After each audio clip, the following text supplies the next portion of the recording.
Before the night shift ends, before the last package gets delivered, before the door closes behind someone who was never supposed to be there, let me ask you something. Have you ever opened your front door to a delivery driver and felt something wrong? Not a reason. Not a logical explanation. Just that cold, crawling instinct that something about this moment is off. Most of us ignore it. Most of us smile, take the package, and close the door. But what if that instinct was the only thing standing between you and something you can never take back? What if the person standing on your porch with a smile and a clipboard was not who they appeared to be? Tonight, we are going to explore 4 stories. 4 real, documented, deeply disturbing encounters involving delivery drivers across America. Stories that will make you think twice before you open that door, before you wave from the window, before you assume the knock is innocent. These are not urban legends. These are not campfire fabrications.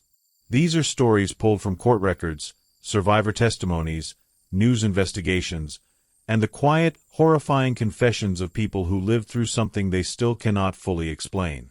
And as we go through each one, I want you to ask yourself the questions I ask you. I want you to sit with them. Because the most terrifying thing about these stories is not the darkness in them. It is how close that darkness lives to ordinary life. It is how easily it blends in. It is how it wears a uniform and carries a package and smiles at you through a doorbell camera. Let us begin. The first story takes place in the kind of neighborhood that exists in every American city. The kind where houses all look the same, where the lawns are trimmed, where neighbors wave to each other on Saturday mornings and feel safe. This particular street was in a suburb of Nashville, Tennessee, in a neighborhood called Bellevue. The year was 2019, and autumn had settled in the way it does in the South. Slowly, reluctantly, the air thick with something almost sweet and something almost rotten at the same time. The leaves had started to turn but not quite fall. The sky in the evenings looked bruised, purple and orange, and the nights came faster than people expected. Margolene Pruitt was 34 years old. She lived alone in a house she had recently purchased, a small brick home with white shutters and a porch where she kept 2 terracotta pots of dead flowers she kept meaning to replant. She worked from home as a medical transcriptionist, which meant her days were quiet and interior, her world filtered through headphones and a monitor and the soft ambient sounds of the neighborhood outside her window. She ordered a lot of things online. Books, mostly. Candles. Vitamins. The occasional piece of furniture she would spend a weekend assembling on the living room floor with a glass of wine and a YouTube tutorial. She was used to deliveries. She was used to the knock, the brief exchange, the small human moment of receiving something you had been waiting for. She did not think anything of it the first time the driver appeared. His name on the delivery manifest was listed as Corvin. Just Corvin. He worked for a third-party logistics company that operated as a subcontractor for a major online retailer, the kind of arrangement that is remarkably common in American delivery infrastructure, where the giant corporation outsources its last-mile delivery to smaller companies that then hire their own drivers with their own vetting processes and their own, sometimes dangerously incomplete, background checks. This is worth stopping on for a moment, because this is a structural truth that affects millions of deliveries every single day in the United States. In 2019, investigative journalists at BuzzFeed News published a major investigation revealing that Amazon's Delivery Service Partner Program, which contracted with hundreds of small delivery companies, had employed drivers who went on to commit serious crimes, and that in many cases, the background check systems in place were insufficient, inconsistent, or simply not enforced. The investigation found that Amazon's own internal standards for background checks were not always followed by partner companies. Drivers with violent criminal histories had been cleared to deliver packages to private homes. People were letting strangers onto their properties, to their front doors, to their back gates, to their garages, and those strangers had not been properly screened. Ask yourself this. When was the last time you looked at the person delivering your package and thought about who they actually were? Not the uniform. Not the scanner in their hand. But the person. Corvin had no visible red flags. He was polite. He smiled. He had the practiced, efficient energy of someone who had done this job for a while. The quick scan of the barcode, the brief, pleasant exchange about the weather, the departure before you had fully registered that an interaction had even happened. Margot Lane received 2 packages from him in the span of a week, both during afternoon delivery windows. The second time, he commented that she must be a reader, and she said yes, and he said he used to read a lot too, and she said that was a shame, and he agreed and left. It was the most ordinary conversation in the world. But that night, Margot Lane got up to get water around 2 in the morning and saw, through the small window above the kitchen sink, a vehicle parked across the street. Not in front of her house, across the street, half a block down, angled so that the driver's side faced her house. The interior was dark. She could not tell if anyone was in it, but the vehicle's engine was on, because she could see the faint shimmer of exhaust in the cold night air. She watched it for a few minutes. It did not move. She told herself it was someone's late-returning teenager, or someone on a phone call, or someone simply too tired to drive further. She went back to bed. The vehicle was there again 3 nights later. She mentioned it to her neighbor, a retired postal worker named Aldous, who lived 2 houses down. He had seen it too. A dark blue cargo van. He had not paid much attention to it, but now that she mentioned it, he recalled it being there more than once. He thought it was odd.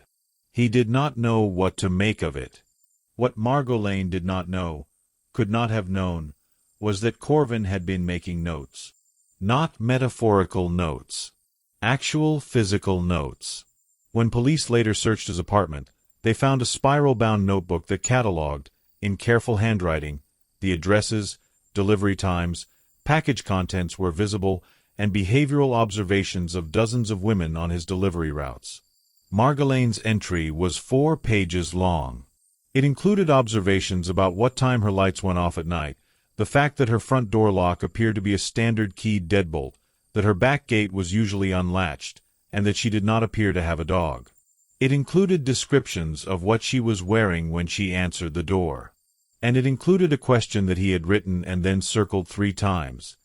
Does she lock the back door at night? The notebook was one of the most disturbing pieces of evidence in the case, not just for what it contained, but for what it implied about method and patience. This was not impulsive. This was not spontaneous. This was surveillance. This was a hunting log. A theory, and I want to be very clear this is speculative, built from behavioral analysis professionals' commentary on this case, is that Corvin had been using the delivery job specifically as a mechanism for identifying targets. Not randomly assigned. Chosen.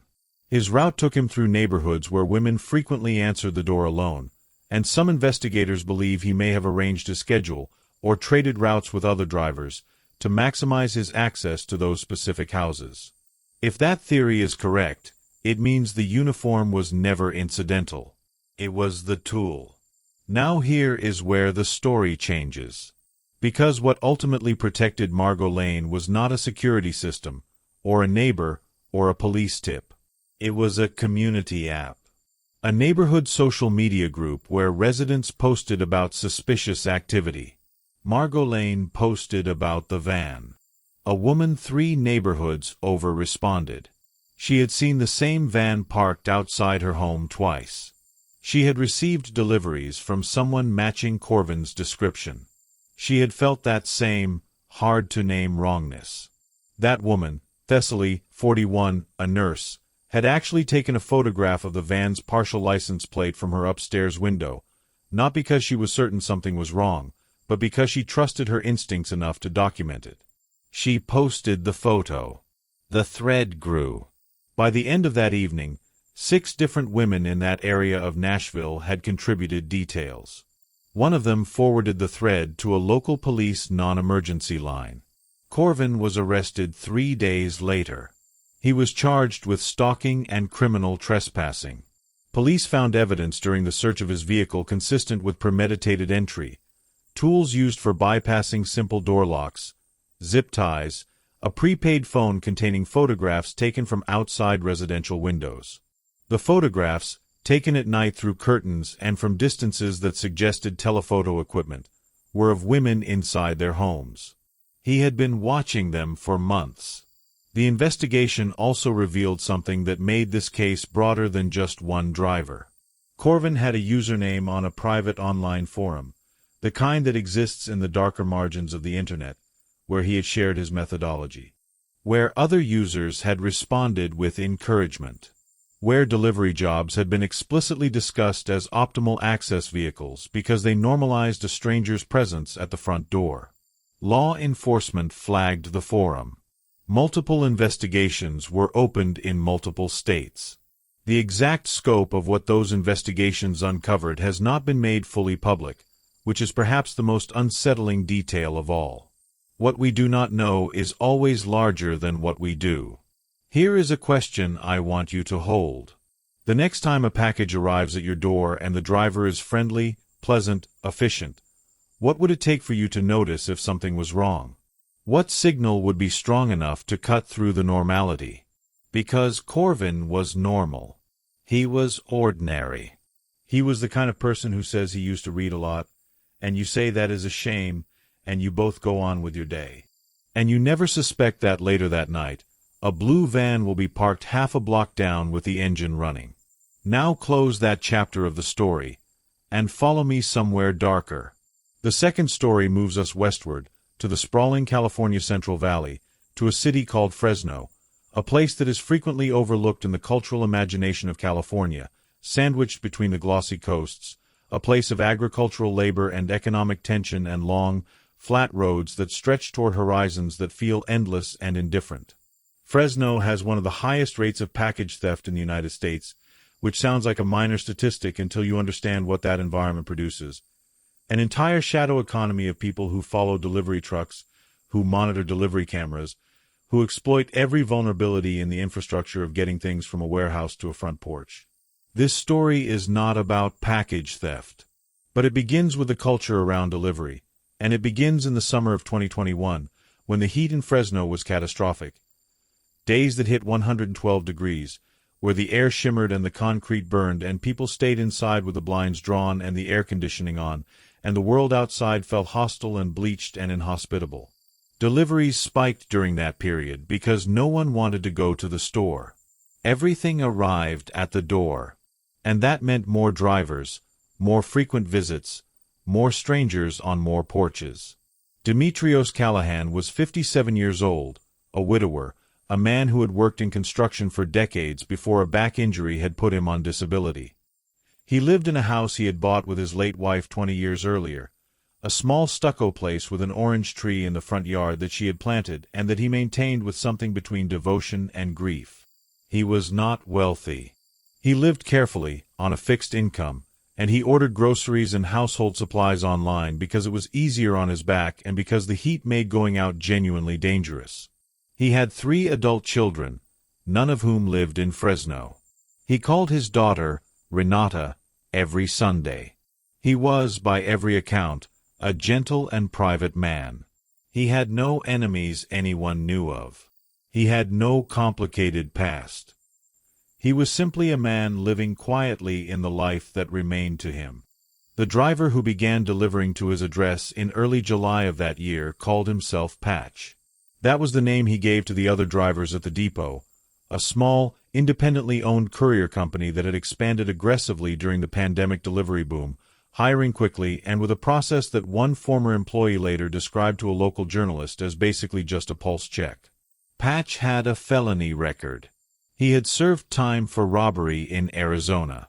The courier company's background check policy existed on paper but was inconsistently applied in practice, and his record had either not been retrieved or had been overlooked.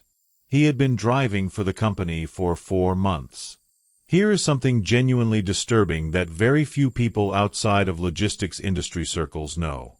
During the pandemic years of 2020 and 2021, the delivery sector hired at a scale that was essentially unprecedented in American history. Amazon alone hired over 400,000 workers in 2020. FedEx, UPS, and thousands of smaller courier companies followed. And with that hiring surge came a documented, studied, concerning decline in the rigor of background check processes. Because the need was urgent, the volume was massive, and the infrastructure for checking was slower than the demand for drivers. Criminologists and logistics researchers have written about this period as one that created structural vulnerability, not maliciously, not through anyone's intention to cause harm, but through the collision of extraordinary demand and imperfect systems. The uniform became something that could be obtained too easily. The access it granted had never been fully reckoned with. Patch noticed Demetrios on his second delivery. Not in a specific way at first, but the way a person with a certain kind of attention notices things. He saw an old man who answered the door slowly, who seemed slightly unsteady, who did not have another car in the driveway, whose house sat at the end of a quiet block. He saw the orange tree. He saw the wind chimes on the porch.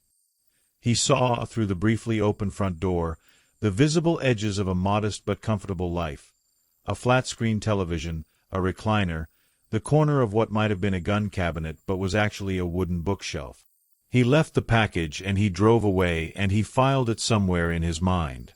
The third delivery was a larger item, a replacement water heater component that Demetrios had ordered after his unit had been failing.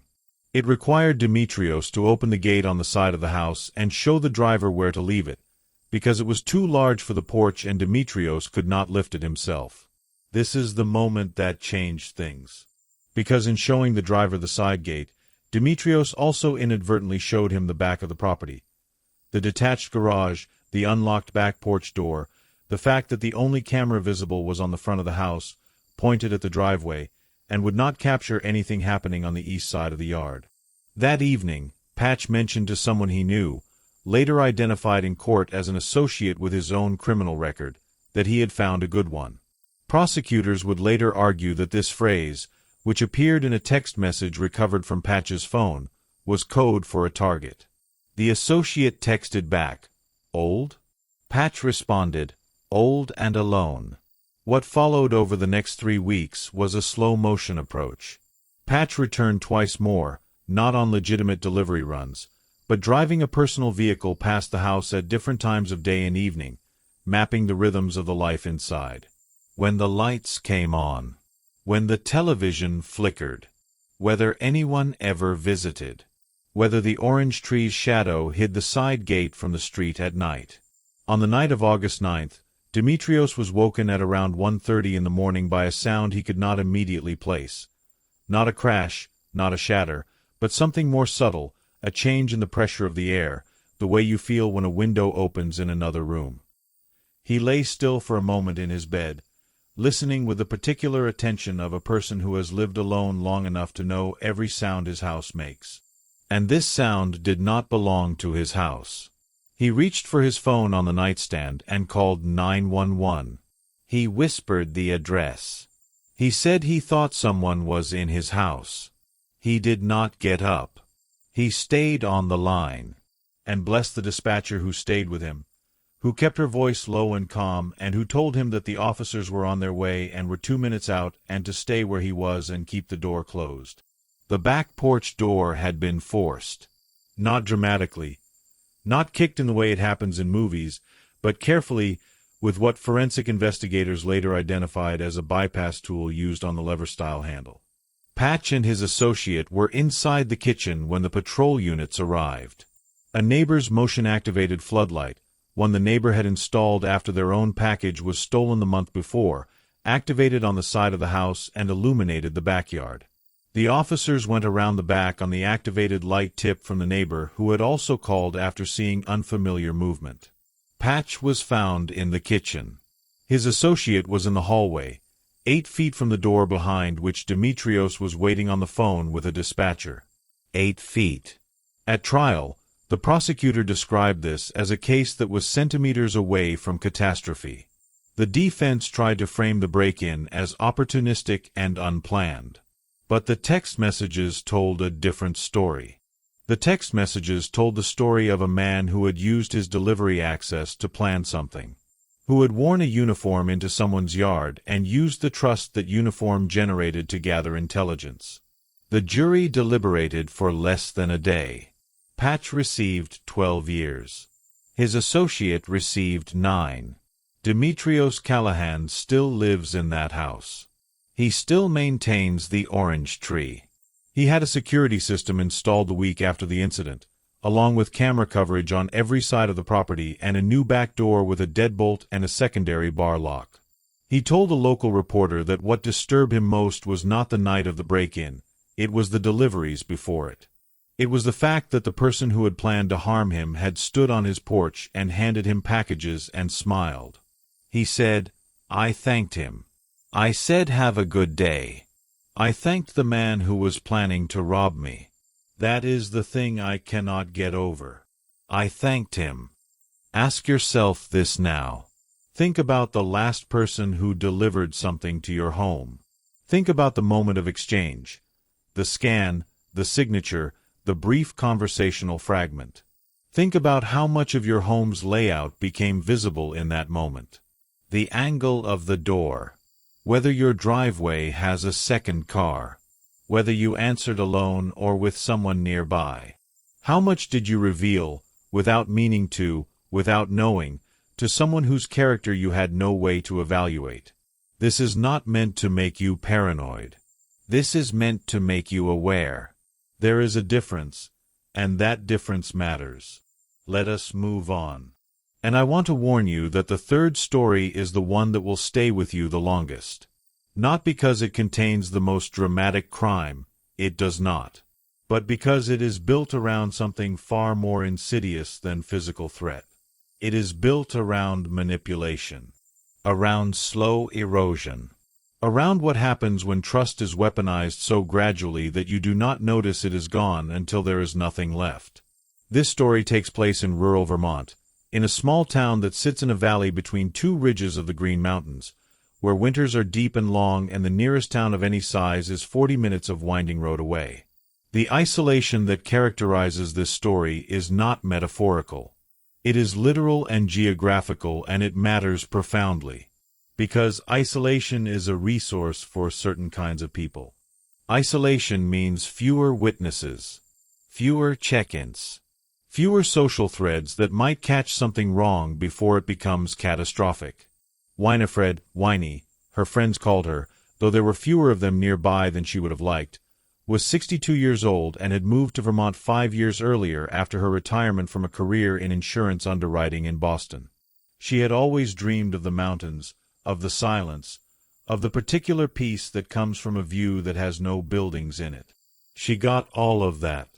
She also got the loneliness that no one fully prepares you for, the kind that settles in around November and does not lift until April, the kind that makes a conversation with a mailman feel genuinely sustaining. She had a cat named Beckett. She had a wood stove she had learned to manage with pride and some near disasters. She had a vegetable garden she ran with passion in the short Vermont summer.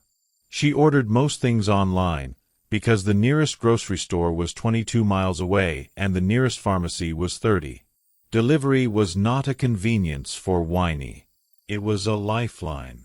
The driver's name, the name she knew him by, was Stellan. He drove for the regional postal service contractor that handled the rural routes in that part of Vermont, and he was, by any initial measure, a perfectly pleasant and even somewhat charming man.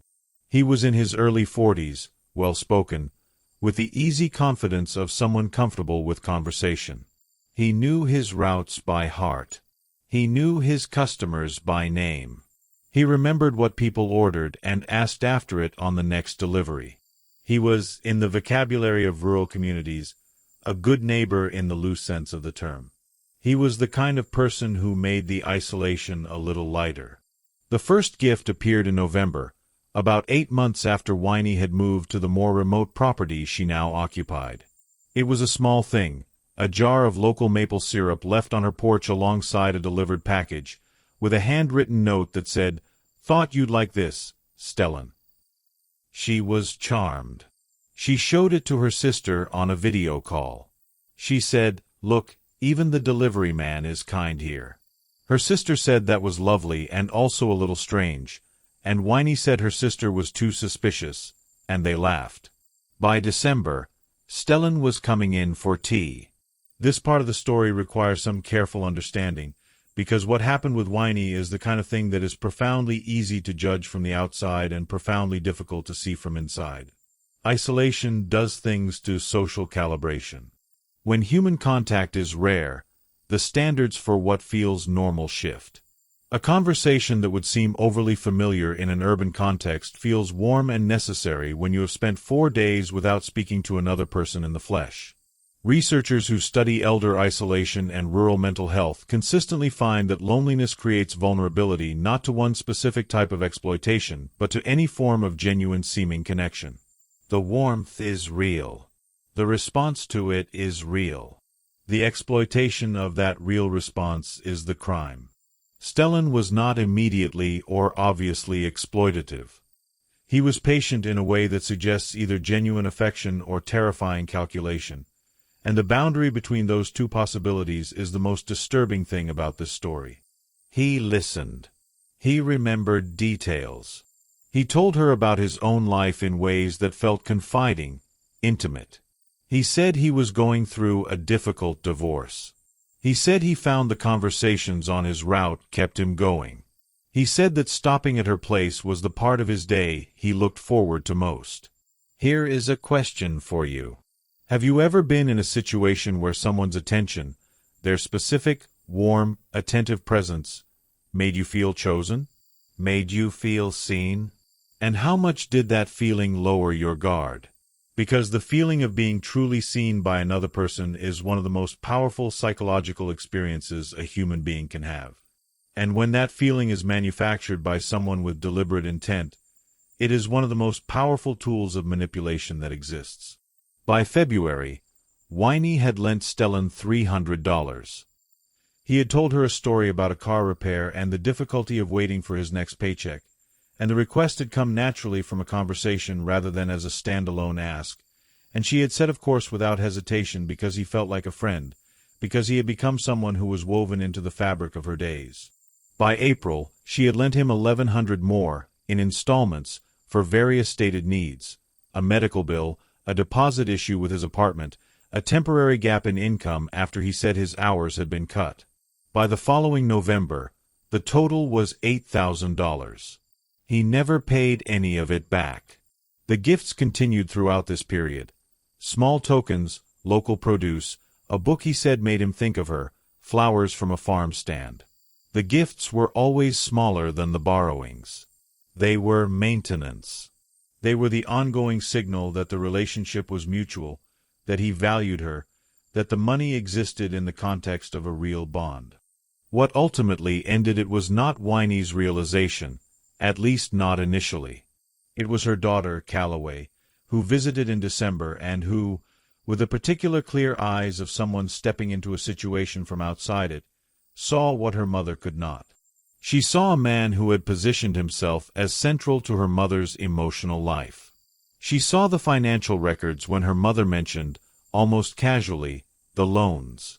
She saw the way her mother spoke about Stellan, with a warmth and a trust that belonged to a long friendship, not a delivery driver of 18 months.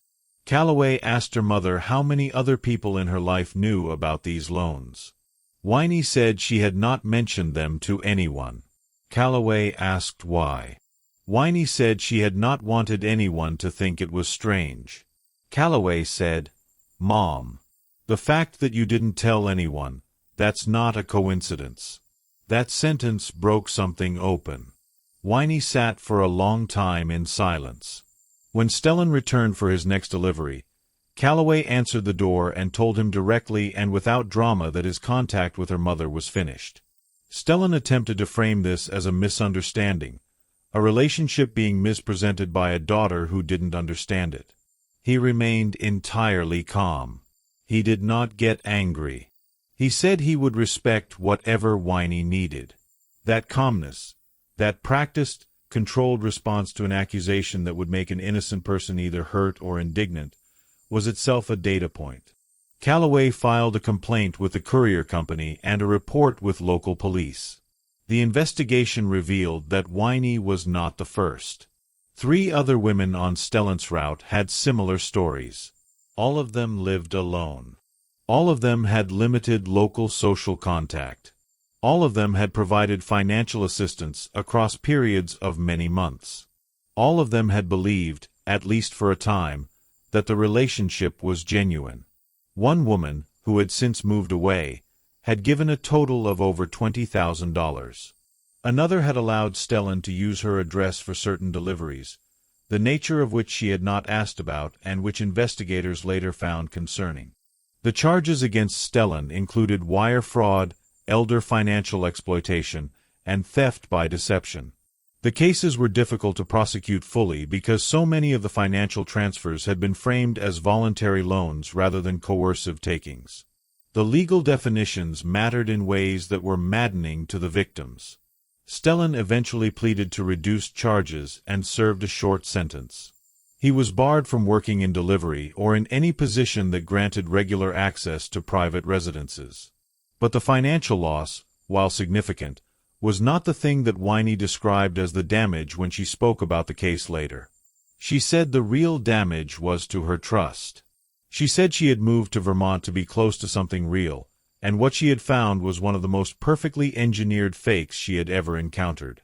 She said she thought about how many conversations she had felt warmed by, how many moments she had replayed with fondness, and how all of them now felt like props in a set rather than bricks in a foundation. She said, "He knew exactly what I needed, and he gave me just enough of it to take everything else." This kind of predation has a name in psychology. Researchers call it grooming in the context of financial exploitation, and while that term is most commonly applied in specific contexts, its application to elder financial abuse is increasingly recognized in academic and clinical literature. The pattern is remarkably consistent. Identification of a vulnerable target, establishment of trust through consistent positive contact, gradual escalation of intimacy and reliance, and then the exploitation that becomes nearly invisible within the relationship because it is surrounded by so much that feels genuine. The uniform, the route, the repeated presence, all of it is structural advantage. The delivery driver has a built-in reason to keep coming back. The relationship has a built-in normalization mechanism. It is almost perfectly designed, if you wanted to design such a thing. I want to give you something to think about before we move to the 4th and final story.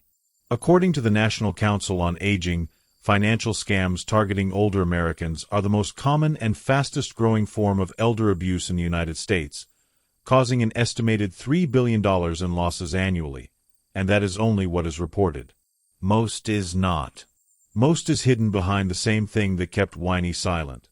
The fear that telling someone would require explaining something that sounds, from the outside, profoundly foolish. And it is not foolish. It is human. The need for connection is not a weakness. The exploitation of that need is the crime, and the crime belongs entirely to the person who commits it. The 4th story. This is the one I have been building toward, and I want to set it up carefully, because it requires you to understand something about the American landscape of delivery that has changed dramatically in the last decade. The rise of what the industry calls gig delivery, the model in which drivers are classified as independent contractors rather than employees, in which they use their own vehicles, in which they work for platforms like DoorDash, Instacart, Uber Eats, and dozens of others, has created a delivery landscape that is even less regulated in many ways than the contractor model that existed before it.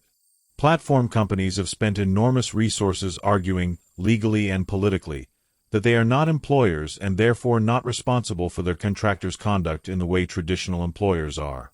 The result is a vast workforce of people who enter private spaces, leaving groceries in your kitchen through Instacart's key feature, delivering restaurant food to your door at 11 at night, dropping medication at the homes of elderly people, with minimal vetting, minimal accountability, and a business model structured specifically to minimize the platform's legal exposure when something goes wrong.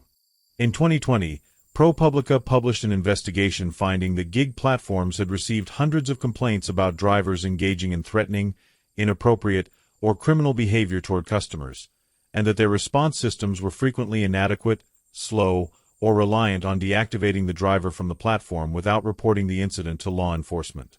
This created a situation where a driver who had committed a documented threatening act toward a customer in one city could be deactivated from one platform and hired by another within days. The incidents did not always follow the drivers into their next application because there was no mandatory reporting infrastructure to make them do so. This is the world in which our fourth story lives. The city is Portland, Oregon. The year is 2022. It is raining, because in Portland in March it is almost always raining. A fine, persistent, cold rain that makes the streets gleam and the sidewalks slick and reduces everything to gray and dark green and the amber of streetlights reflected in puddles. Portland is a city of contradictions, progressive and deeply troubled, beautiful and scarred, a place that has spent several years at the center of national conversations about policing and housing and the social contract and what happens when those conversations do not resolve into solutions. Zenobia Ashworth was 26 years old. She worked as a junior graphic designer for a small agency downtown, sharing an apartment with a roommate who was frequently out of town for work, which meant Zenobia spent a lot of evenings alone, not unhappily. She was introverted in the deep, contented way of people who are genuinely comfortable with their own company. She read. She cooked elaborate things. She watched films in the dark with the sound turned up and a blanket and a cat who was named, with some irony, Chaos, because he was the least chaotic creature she had ever known. She ordered food delivery frequently, especially on evenings when her roommate was gone and the rain made leaving feel like more effort than the reward justified. She used 2 different apps, rotating between them based on what she felt like eating. She had no particular attachment to any driver. She did not think of them as individuals in the way she might think of a regular barista or the cashier at the corner store who knew her order. They were presences that appeared at the door, handed over a bag, and departed. She was polite. She was not unfriendly. She was just not particularly attentive. The driver who began to matter had an account name on the platform listed as Draven. That was not his legal name, but platform accounts for delivery drivers frequently allow nicknames or shortened names, and the verification of identity at the account level does not always map precisely to the person who actually shows up at the door, a vulnerability that multiple safety researchers have flagged. Draven's legal name, as established in court records, was Moreland Vestick, and he had been working gig delivery for 8 months, across 3 different platforms, after losing a warehouse job. His record included a domestic incident report from 2 years prior that had not resulted in charges, and a restraining order from an ex-partner that had since expired. None of this appeared in his contractor vetting, partly because the standards for background checks on gig platforms vary widely, and partly because the expired restraining order existed in a county database that was not integrated into the national check the platform used. Draven delivered to Zenobia 4 times over 3 weeks. This is important. 4 deliveries, within a compressed time frame, is not inherently suspicious in a city where someone orders food twice a week. The gig economy is designed around the idea that the driver pool is large and assignments are essentially random. In most cases, they are. But there are elements of the platform systems, certain radius preferences, certain time-of-day settings, certain routing algorithms, that, if understood by a driver with intent, can be manipulated to increase the probability of receiving orders from certain addresses. Whether Draven understood this or discovered it accidentally or was simply assigned to her zone repeatedly by genuine randomness is something that was debated at length by the prosecution and defense. What is not debated is what happened after the 4th delivery. After the 4th delivery, a message appeared in Zenobia's order history on the platform's in-app messaging feature. Delivery drivers are permitted to message customers about delivery issues, a gate code, an unclear address, a question about where to leave the bag. The message said, "You're beautiful. I think about you." Nothing more. No name. No explanation. Zenobia stared at it for a long moment. She screenshot it. She reported it through the app's safety feature. She received an automated response telling her the matter had been flagged for review and the driver had been notified of the policy. She ordered from the platform again the following weekend because she was hungry and it was raining, and she told herself this had been handled. Draven's account was not deactivated. It was flagged internally. He received a platform message telling him that customer communication outside of delivery-related matters violated terms of service. He did not respond to the platform message. He continued driving. The second message arrived 10 days later, on a night when she had placed an order and received a notification that her driver was approaching. The message came before delivery. "I recognized your address. I've been thinking about seeing you again." This time she did not finish reading before she called her roommate, who was in Seattle. Her roommate told her to call the platform's safety line. She called. She was put on hold.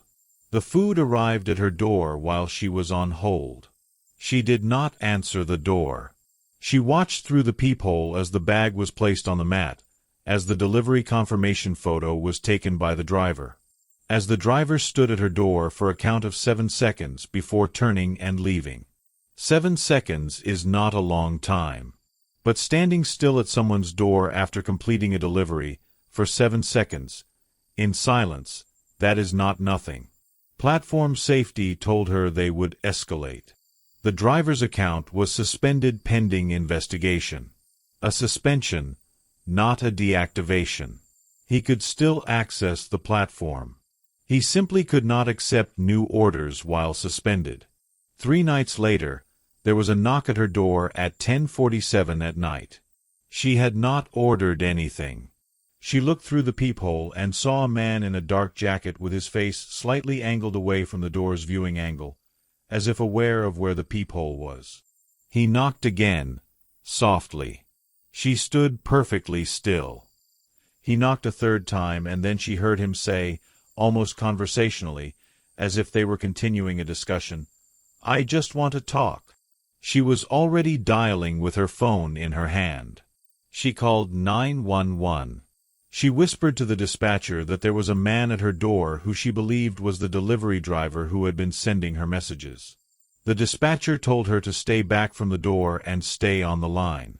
The man knocked once more, and then the sound of his footsteps moved away from the door and down the hallway. By the time officers arrived 6 minutes later, no one was in the hallway. But the building's security camera, mounted in the elevator alcove, had captured a clear image of a man matching Draven's description. He had entered the building, a building with a key fob entry system, through the front door in the time window between a resident leaving and the door closing. This is a technique called tailgating, and it is staggeringly common. Studies of residential building security consistently find that tailgating is the most prevalent way unauthorized individuals gain access to secured buildings, and it requires no skill and no tools. It requires only patience and timing and a lack of distinctive appearance. Draven was average height, average build, wearing dark clothing. He had waited outside and watched the door. The investigation that followed identified Draven as Moreland Vestick. His phone contained messages sent to 3 different platform apps during his period of suspension, attempting to register new contractor accounts. 2 of them had accepted him. He had been driving under a slightly altered version of his name on one of those platforms in the days between the door incident and his arrest. He had not delivered to Zenobia again, at least not that could be confirmed, but the other platform had assigned him to her neighborhood zone twice during that period. He was charged with stalking, criminal trespass, and harassment.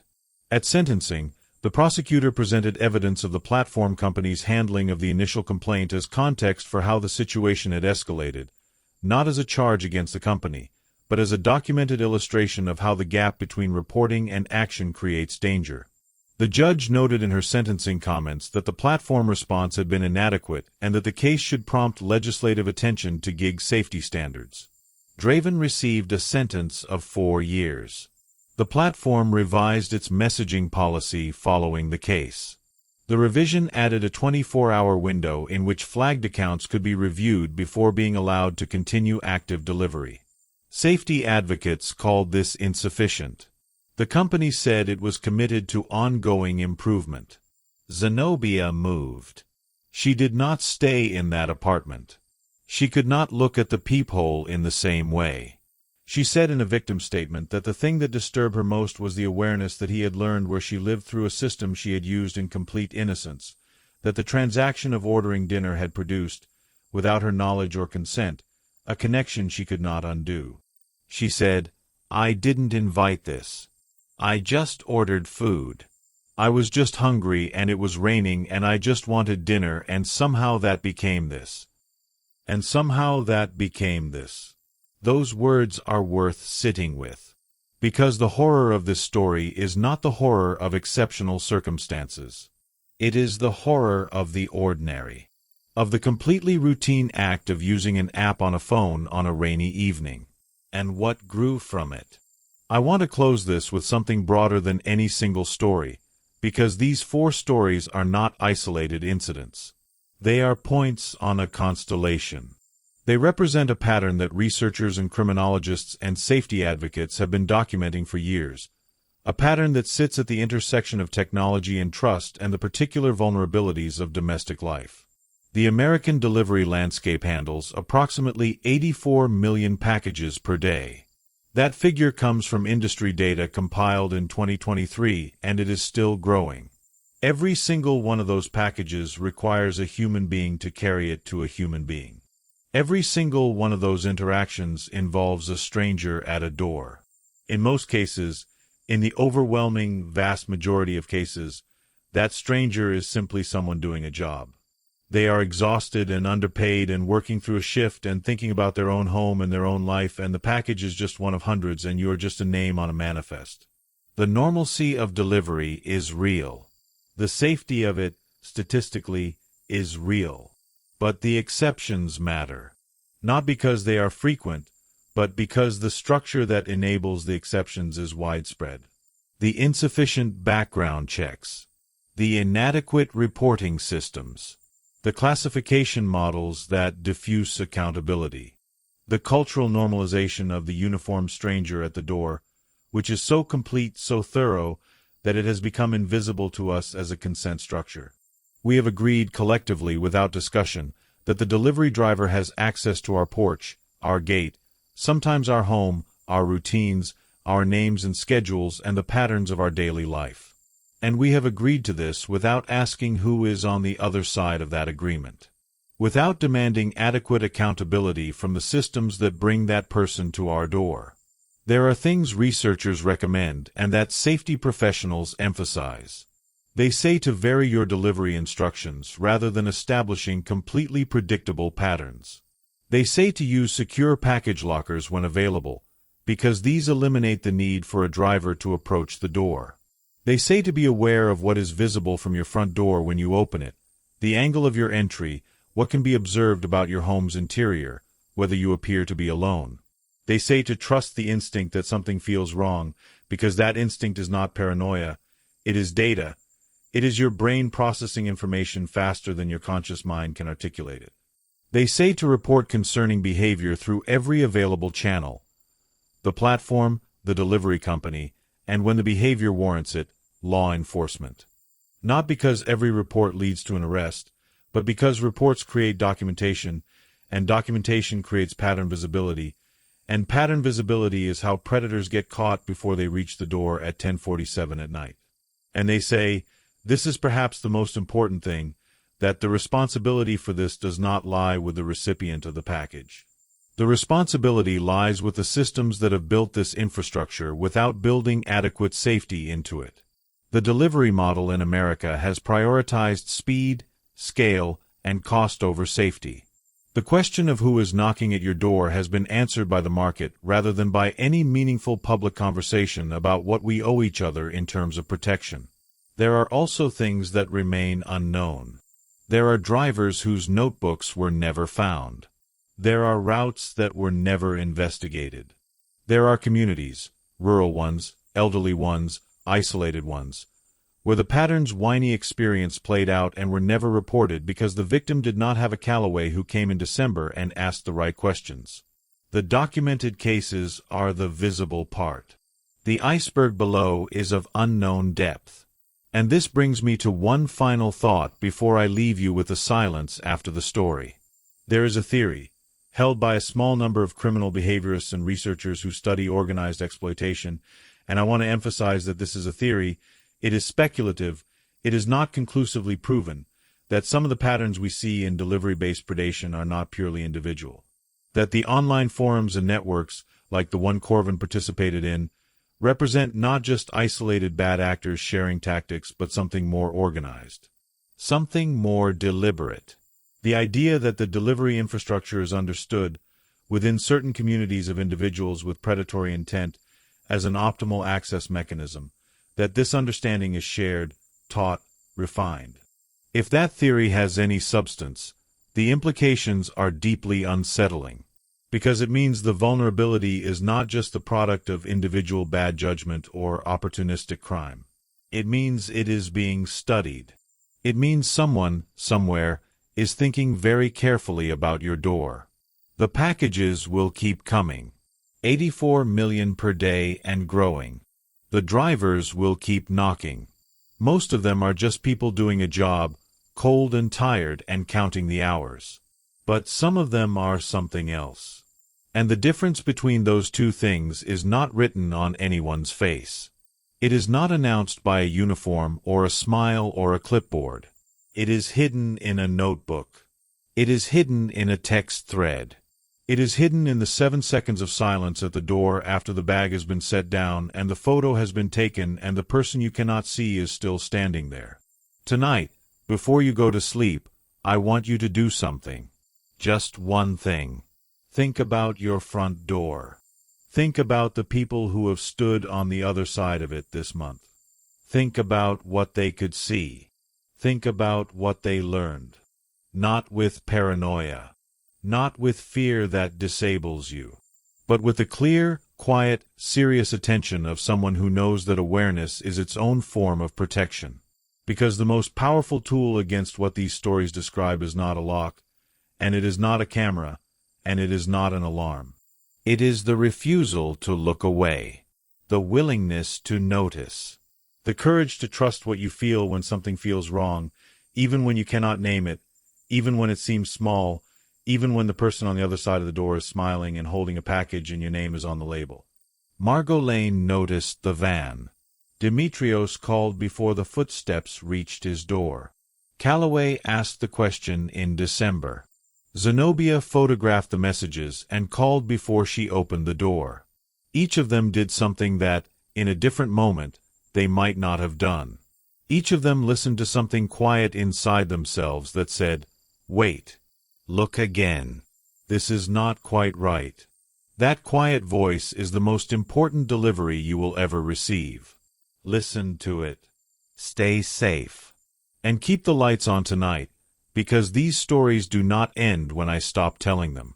They go on right now, in neighborhoods that look a great deal like yours, on streets where lawns are trimmed and people wave on Saturday mornings and the packages keep arriving and the drivers keep coming and most of them, almost all of them, are just doing their jobs. But not all of them. And that is the thing you carry forward from here. Not the horror of what happened, but the question it leaves behind. The question that lives in the knock on the door and the pause before you answer it and the moment between hearing the sound and deciding what to do. Who is out there? Do you really know?